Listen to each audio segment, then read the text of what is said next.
My dear students, welcome to Advait education. मैं हूं आपकी होस्ट एंड दोस्त दीपाली पांडे। तो चलिए क्वेश्चंस की सीरीज में आगे बढ़ते हुए आज हम फिर से देखते हैं कि प्रीवियस ईयर क्वेश्चंस और किस तरह के पेपर में पूछे जाते हैं। ठीक है, पुराने क्वेश्चन जो पूछे जा चुके हैं उनको हम सॉल्व करें। इससे देखो बहुत सारे क्वेश्चन तो वैसे भी रिपीट हो जाते हैं, नहीं भी रिपीट होते तो कॉन्सेप्ट तो लगभग यही लग जाते हैं। ठीक है, तो चलिए आज हम एक नया क्वेश्चन लेकर के फिर से पेश हैं। देखते हैं पहला क्वेश्चन आज का। पहला क्वेश्चन कह रहा है, एक पहाड़ी पर चढ़ते हुए वाहन का ड्राइवर गियर का अनुपात रखता है। यदि पहाड़ी पर गाड़ी को चढ़ाया जा रहा है तो गियर का अनुपात कितना होगा? पहला ऑप्शन है 1 के बराबर, दूसरा है 1 से कम, 1 से अधिक या 1 के बराबर। 4 ऑप्शन दिए गए हैं। गाड़ी में जो होता है यदि आपकी गाड़ी है, ठीक है, यदि गाड़ी का ये पहिया है, ठीक है, गाड़ी का पहिया गियर जो रेशियो होता है, gear ratio is equal to, पता है क्या होता है? Gear ratio is equal to number of total, ये इस पे सपोज करो कि इस पहिए पर आपके 1 2 3 4 5 6 7 8 ऐसा करके सपोज करते हैं अपन कि इस पूरे पहिए पर 25 खांचे बने हुए हैं। ठीक है, तो यदि 25 इस पे बने हुए हैं और आपने जो एफर्ट लगाया वो कितने का लगाया? सपोज सिर्फ 10 का ही लगाया, यानी कि आपने सिर्फ 10 इन खांचों को कवर करते हुए ही एफर्ट लगाया, तो इसका जो रेशियो आएगा वो हो जाएगा 2.5। अब भाई इसके इतने सारे ये बने हुए हैं और इस पे यदि आप कम का एफर्ट लगाए हो तो जाहिर सी बात है गाड़ी ऊपर तो जाएगी नहीं। एक तो हमको गाड़ी को ऊपर लेके जाना है, यानी कि ग्रेविटेशन से ऊपर जाना है, के अपोजिट जाना है, तो जाहिर सी बात है फोर्स ज्यादा चाहिए हमें। ठीक है, तो गियर रेशियो यदि यहीं पर यदि 25 का है और यहीं पर यदि हमने 100 का एफर्ट लगा दिया, ठीक है, तो ये इसका रेशियो कितना हो जाएगा? 1/4। तो क्या हो गया? 1 से कम हो गया। तो जैसे ही हमारा जो गियर रेशियो 1 से कम होता है, यदि हमने ज्यादा लगाया तो ये जो है रिवॉल्यूशन, जो नंबर ऑफ इसका है ना, ये जो खांचे हैं ज्यादा तेजी से वो करेंगे, रिवॉल्व करेंगे और हमारी गाड़ी क्या है? ऊपर चढ़ जाएगी। तो गियर रेशियो क्या होना चाहिए? 1 से कम होना चाहिए यदि आप पहाड़ी पर चढ़ रहे हैं तो। ठीक है, तो ड्राइवर जो है पहाड़ी पर चढ़ते हुए गियर रेशियो 1 से कम रखता है। क्लियर हुआ? एसएससी में, सीएचएसएल में 2014 में पूछा गया क्वेश्चन है ये। ओके, चलिए आगे बढ़े, नेक्स्ट क्वेश्चन देखते हैं। अगला क्वेश्चन कह रहा है, निम्न में से कौन सा बल क्षयकारी बल है या डिकेइंग फोर्स कौन सा है? तो हमारा जो डिकेइंग फोर्स मतलब ऑप्शन दिया है गुरुत्वीय बल, घर्षण बल, स्थिर वैद्युत बल एंड चुंबकीय बल। एक बात बताओ, गुरुत्वाकर्षण बल तो भाई इतना स्ट्रांग होता है कि हर चीज को अपनी ही तरफ खींचता है। ठीक है, कि वस्तु पृथ्वी पर गिरे, पॉसिबल नहीं कि ये डिकेइंग बल है। ठीक है, अगला मान लो इसको देखिए, स्थिर वैद्युत बल, भाई विद्युत बल और चुंबकीय बल ऑलरेडी स्ट्रांग फील्ड होते हैं। ठीक है ना, तो हमारा क्या बच गया? घर्षण बल। घर्षण बल को हम कहते हैं कि डिकेइंग फोर्स कहलाता है या क्या कहलाता है? क्षयकारी बल कहलाता है। एसएससी टियर 1 में 2012 में पूछा गया क्वेश्चन है। क्या कहलाता है? आपका जो घर्षण बल है वो आपका कहलाता है डिकेइंग फोर्स। कौन सा फोर्स? डिकेइंग फोर्स कहलाता है। क्लियर हुआ? चलिए नेक्स्ट आगे बढ़ते हैं। एक वस्तु इतनी दूरी तय करती है जो सीधे समय के वर्ग के समानुपातिक हो, इसका त्वरण है। चलिए इसको हम सॉल्व करते हैं। ठीक है ना,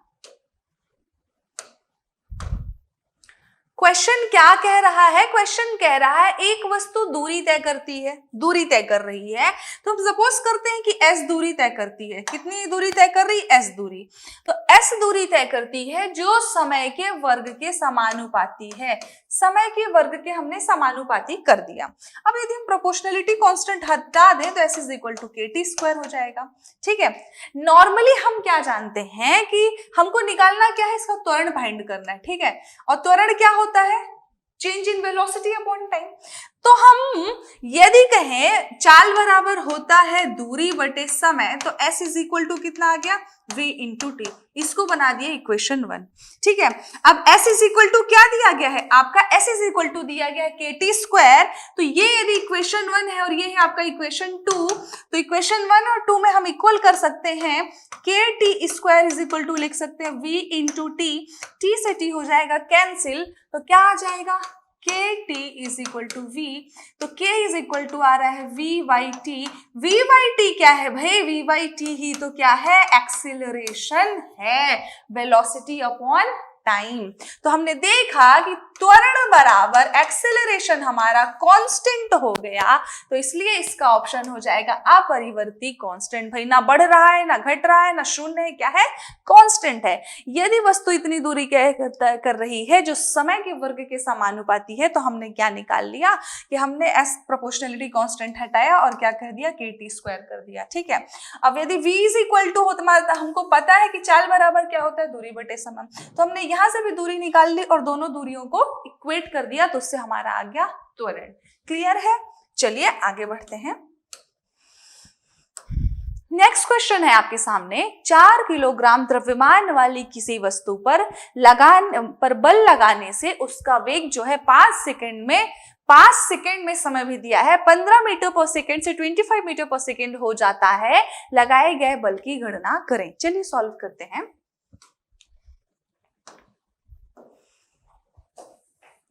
क्वेश्चन में क्या क्या गिवन है पहले हम वो लिख लेते हैं। ठीक है, घबराने की बात बिल्कुल नहीं है कि अरे मैम ये तो न्यूमेरिकल आ गया, अरे एकदम लट्टू सवाल है। अपन देख लेते हैं।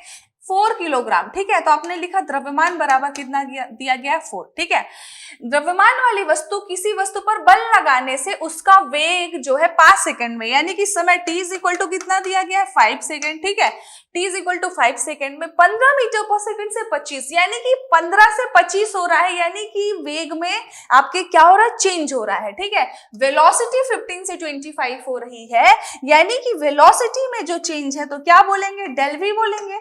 चेंज कितना हो रहा है, तो जब चेंज निकालते हैं तो बड़ी वैल्यू को पहले लिखते हैं, पता है, तो 25 माइनस 15 करेंगे तो बराबर आ जाएगा 10 मीटर पर सेकंड स्क्वायर। वेलोसिटी में हमने चेंज निकाल लिया। भाई जो गिवन है हम वो करते गए। ठीक है, अगला कह रहा है लगाए गए बल की गणना करो। अरे फोर्स पूछा है और हमें द्रव्यमान दिया है और त्वरण दिया है। हमको पता है कि फोर्स इज इक्वल टू होता है m इंटू ए, पता है कि नहीं पता है? बल बराबर होता है द्रव्यमान गुणे त्वरण, और त्वरण कैसे आएगा, एक्सेलरेशन कैसे आएगा? भाई समय तो और वेग भी तो पता है कि नहीं पता है? तो त्वरण बराबर क्या होता है, डेल v बाई टी। वेग में परिवर्तन की दर को क्या कहते हैं, त्वरण कहते हैं। तो वेग में परिवर्तन की दर कितनी है आपकी 10, और समय कितना दिया गया है आपका 5, तो आपका एक्सेलरेशन आ गया 5 to the 10 2 मीटर पर सेकेंड स्क्वायर। तो त्वरण की वैल्यू आ गई। जब त्वरण की वैल्यू आ गई तो हम फोर्स निकाल सकते हैं। मास कितना है, द्रव्यमान है 4, त्वरण है 2, तो आ जाएगा 8 न्यूटन का बल। तो ऑप्शन कौन सा है, ऑप्शन हो जाएगा बी। कितना इजी था क्वेश्चन। मैंने पहले भी कहा है कि हमें कोई भी क्वेश्चन देखकर घबराना नहीं है। पहली तो चीज हमें अप्रोच लगानी है, मतलब हमें दिमाग में रखना है कि मेरी अप्रोच कैसी हो कि मैं बल तक पहुंच जाऊं। ठीक है, सबसे पहले क्वेश्चन में जो गिवन है वो तो हम चुपचाप से लिख लेंगे। उसके बाद जो हमें फाइंड करना है बल। अब हमने देखा कि 3 चीज दी है, बल पूछा है और बल पूछा है, द्रव्यमान दिया है, त्वरण नहीं है। लेकिन भाई ये 2 चीज भी तो दी हुई है। और त्वरण बराबर क्या होता है, वेग में परिवर्तन की दर। तो वेग में परिवर्तन बटे समय कर दिया, आ गया त्वरण, मल्टीप्लाई कर दिए तो आ गया बल। क्लियर? चलिए अगला क्वेश्चन देखते हैं। अगला क्वेश्चन है आपका, 20 किलोग्राम द्रव्यमान वाली वस्तु की गतिज ऊर्जा ज्ञात करें, उसका वेग 4 मीटर पर सेकंड है। चलिए इसको भी अपन सॉल्व करके देख लेते हैं। कब पूछा गया क्वेश्चन है, 2018। बताओ, लेटेस्ट का एकदम क्वेश्चन है, 2018 में पूछा गया क्वेश्चन है। हमको पता है क्या कह रहा है, 20 किलोग्राम द्रव्यमान, यानी कि m इज इक्वल टू कितना लिखोगे आप, 20 kg लिख लिया। ठीक है, वस्तु की गतिज ऊर्जा ज्ञात करनी है। क्या निकालनी है आपको, काइनेटिक एनर्जी, या इसी को कहते हैं गतिज ऊर्जा। गतिज ऊर्जा बराबर क्या होता है, फॉर्मूला पता है हमको, 1/2 mv²। क्या होता है, गतिज ऊर्जा बराबर होता है 1/2 mv²। ठीक है, potential energy is equal to क्या होता है, P is equal to mgh। ठीक है, अभी हमको यहाँ पोटेंशियल एनर्जी की नीड नहीं है। क्या कह रहा है, गतिज ऊर्जा ज्ञात करें। भाई हमको पता है, हमने फॉर्मूला लिख लिया। नेक्स्ट कह रहा है जिसका वेग 4 मीटर पर सेकेंड है। अच्छा, वेलोसिटी भी दे दिया, v is equal to 4 metre पर सेकेंड, ठीक है। वेलोसिटी भी दे दिया भाई, वेलोसिटी भी दे दिया, मास भी दे दिया, अब आपको क्या ही चाहिए? अब तो अपन काइनेटिक एनर्जी बड़ी आसानी से निकाल सकते हैं। तो kinetic energy is equal to, या गतिज ऊर्जा बराबर हम कैसे निकाल लेंगे, 1/2 जो हमने ये लिखा था फॉर्मूला उसका, mv²। द्रव्यमान कितना है 20, वेग कितना है आपका 4 का कर देंगे स्क्वायर, तो ये 2 से कट जाएगा 10, तो 10 × 4 4 16 is equal to 160। Kinetic energy की यूनिट क्या हो जाती है? जूल, ठीक है। तो kinetic energy is equal to आ गया 160 जूल। आपका ऑप्शन हो जाएगा सी, ठीक है। क्लियर हुआ? देखो हमने सिर्फ आपको, बहुत ही इजी क्वेश्चन था, एकदम ही इजी, आपको काइनेटिक एनर्जी पूछा है, आप काइनेटिक एनर्जी का फॉर्मूला लिख लो। अब मास दिया है, वेलोसिटी दिया है, तो इससे ज्यादा क्या ही होगा? 2 चीज दे दिया आपने, पुट कर दिया, आपकी काइनेटिक एनर्जी आ गई। चलिए अगला क्वेश्चन देखें। अगला क्वेश्चन है 5 किलोग्राम द्रव्यमान वाली वस्तु का भार 4 सेकंड तक बल लगाने से वस्तु का वेग 12 मीटर पर सेकंड से 20 मीटर पर सेकंड हो जाता है, और 20 मीटर पर सेकंड के बाद क्या कह रहा है, इसकी बल की गणना करें। भाई हमें बल की गणना करनी है, यानी कि आपको फोर्स निकालना है, और गिवन क्या क्या है देखो, m दिया हुआ है फिर से, और फिर से समय दे करके क्या कह दिया आपका, चेंज इन वेलोसिटी दे दिया। तो अपन क्या करेंगे, अपनी अप्रोच सेम है, चेंज इन वेलोसिटी पता है, एक्सेलरेशन निकालेंगे, फोर्स निकल आएगा। चलिए निकाल लेते हैं।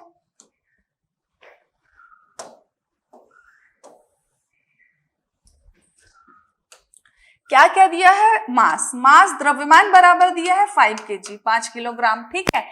फिर कह रहा है वस्तु पर 4 सेकंड, यानी कि समय t इज इक्वल टू दिया है 4 सेकंड, ठीक है। नेक्स्ट कह रहा है वेग जो परिवर्तन हो रहा है डेल v जो है वो कितना कह रहा है, 12 मीटर पर सेकंड से 20 हो जा रहा है, तो अधिकतम वैल्यू 20 - 12 बराबर कितना आ गया, 8 मीटर पर सेकंड। चेंज इन वेलोसिटी या वेग में परिवर्तन आ गया अपना, ठीक है। चीजें आगे अब हम क्या निकाल लेंगे, त्वरण निकाल लेंगे। a इज इक्वल टू होता है डेल v/t, ठीक है, डेल v/t। डेल v कितना आया है आपका 8 मीटर पर सेकेंड, और समय कितना है 4, तो आपका त्वरण कितना आ गया, a इज इक्वल टू आ गया 2 मीटर पर सेकेंड स्क्वायर। त्वरण आ गया, द्रव्यमान दिया है, पूछा क्या है आपका बल, तो बल पूछा है, तो F इज इक्वल टू हो जाएगा m × a। द्रव्यमान कितना है 5 गुणे त्वरण हो जाएगा 2, तो बराबर हो जाएगा 10 न्यूटन के, तो फोर्स इज इक्वल टू आ गया 10 न्यूटन, तो ऑप्शन हो जाएगा बी। क्लियर? कितना इजी सवाल था, ठीक है। एसएससी के CHSL 2018 में पूछा गया है, देखो अभी एकदम लेटेस्ट क्वेश्चन है। चलिए आगे बढ़े, अगला क्वेश्चन देखते हैं। अगला क्वेश्चन कह रहा है यदि वस्तु का त्वरण समान रूप से परिवर्तित हो रहा है, समान रूप से, ठीक है, तो इसका अंतिम वेग किसके बराबर होगा। अब देखो आपका 2018 में पूछा गया क्वेश्चन है, ठीक है। चलो इसको भी देखते हैं। यदि वस्तु का त्वरण समान रूप से परिवर्तित हो रहा है, भाई समान रूप से वस्तु का त्वरण परिवर्तन हो रहा है, ऑप्शन में दिया गया है औसत वेग, प्रारंभिक वेग 2 गुणे औसत। भाई ऑप्शन को देख के आपको क्या लग रहा है, भाई ये औसत वेग भी इंक्लूड कर रहा है, यानी कि औसत वेग के टर्म में हमें आंसर देना है। तो यदि हम सपोज करते हैं कि यदि किसी वस्तु का प्रारंभिक वेग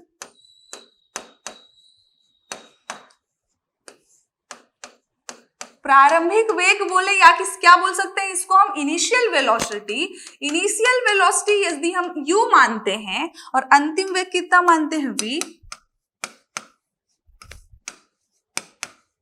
अंतिम वेग या final velocity is equal to v लेते हैं, ठीक है। साथ में हम औसत वेग भी ले लेते हैं। औसत वेग को क्या बोलते हैं, average velocity. Average velocity is equal to u1 ले लेते हैं सपोज। अब क्या कह रहा है, इन तीनों के बीच में देखो रिलेशन में ही है आपका चारों ऑप्शन, ठीक है। और हमको जब पता है कि हमारा औसत वेग जो होता है, औसत वेग क्या हो जाएगा, u + v/2 हो जाएगा। पूछा क्या है आपका अंतिम वेग, तो हम इसको सॉल्व करते हैं। 2u1, 2 को उधर ले गए, बराबर u + v। अंतिम वेग पूछा गया भाई, v को पूछा है, ठीक है। तो 2u1 - u is equal to v, तो अंतिम वेग v इज इक्वल टू आ गया 2u1 - v। तो हम लिख सकते हैं v इज इक्वल टू क्या लिख सकते हैं, v इज इक्वल टू लिख सकते हैं कि हमारा जो आया 2 गुणे u1 क्या था, प्रारंभिक वेग था, प्रारंभिक वेग माइनस अंतिम वेग। ठीक है, तो ये कौन सा ऑप्शन फिट हो रहा है भाई, ऑप्शन बी फिट हो रहा है, 2 गुणे प्रारंभिक वेग माइनस अंतिम वेग। तो हमें कई बार ऑप्शन से अप्रोच पकड़नी होती है, कई बार क्वेश्चन से अप्रोच पकड़नी होती है। भाई हमारा अल्टीमेट गोल क्या है, हमारा अल्टीमेट गोल है हमारा क्वेश्चन जो हम बना के आए पेपर में वो सही होना चाहिए। अब वो सही होने के लिए हमने देखा कि यदि वस्तु का त्वरण समान रूप से परिवर्तित बता दिया, ठीक है, तो उसका पूछ रहा है अंतिम वेग। अब जब अंतिम वेग पूछ रहा है तो हमने देखा यार ऑप्शन किस टर्म में है, ऑप्शन तो जो है औसत वेग प्रारंभिक वेग के टर्म में है। तो भाई हम देख लेते हैं कि हमारा यदि हम मान लिए initial velocity u, final velocity v, ठीक है, औसत वेग मान लिया u1, तो औसत वेग क्या होता है भाई, दोनों का सम बटे 2 हो जाएगा। तो हमने दोनों का सम बटे 2 कर दिया तो आपका आंसर आ गया। क्लियर, चलिए आगे बढ़ते हैं। नया क्वेश्चन है आपके साथ। नया क्वेश्चन कह रहा है 18 किलोग्राम द्रव्यमान की कोई वस्तु 6 मीटर पर सेकंड के वेग से गति कर रही है, तो इसका संवेग। एसएससी सीएचएसएल में पूछा गया क्वेश्चन है। एसएससी सीएचएसएल में कब पूछा गया है, 2018 में। देखो अभी एकदम लेटेस्ट क्वेश्चन है। मोमेंटम पूछा है, संवेग पूछा है, और संवेग बराबर क्या होता है, संवेग बराबर होता है द्रव्यमान गुणे वेग, हमको पता है। ठीक है, द्रव्यमान दिया गया है 18 किलोग्राम, तो हम पुट कर देंगे 18 गुणे वेग कितना दिया गया है, वेग दिया गया है 6 दिया है, वेग 6, तो हमने 18 गुणे 6 और संवेग बराबर होता है द्रव्यमान गुणे वेग, दोनों का मल्टीप्लाई कर दिए आगे 108। तो संवेग का क्या हो जाएगा आंसर, जो पूछा था 108, पहला ऑप्शन। बहुत ही इजी सवाल था, बस पूछा संवेग, हमको पता है फॉर्मूला, द्रव्यमान गुणे वेग दोनों चीज दी हुई है, वैसे ही जैसे भी काइनेटिक एनर्जी निकाले थे ऐसे ही क्वेश्चन आते हैं एकदम इजी। ठीक है, चलिए आगे बढ़े। अगला क्वेश्चन है आपके सामने, यदि किसी वस्तु के रेखीय संवेग में परिवर्तन की दर उस पर लगने वाले बल की क्या होगा। अरे वाह, ये तो और ही इसी सवाल है भाई। बल की बात कर रहा है, फोर्स की, ठीक है, फोर्स की बात किससे कर रहा है, रेखीय संवेग में परिवर्तन की दर। फोर्स जो है हमको पता है न्यूटन के तीसरे नियम के according, force is proportional to the change in linear momentum. Linear momentum बोलेंगे डेल एम वी, बोलेंगे भाई लीनियर मोमेंटम होता है एम वी, चेंज जो हुआ तो वो हो जाएगा डेल वी, अपॉन कितना होता है डेल टी। तो हमारा जो है परिवर्तन की दर के प्रोपोर्शनल होता है। न्यूटन के तीसरे नियम के आधार से हम जानते हैं कि न्यूटन का तीसरा नियम कहता है जो बल है वो संवेग में परिवर्तन की दर के समानुपाती होता है। हमने लिख दिया। अब हम कह सकते हैं फोर्स इज प्रोपोर्शनल टू, हम एम को बाहर ले आए, del V by del T. ठीक है, अब ये del V by del T क्या होता है भाई, सबको पता है। जो del V by del T है वो क्या होता है, त्वरण होता है। तो आ गया F is equal to M into A, आ गया।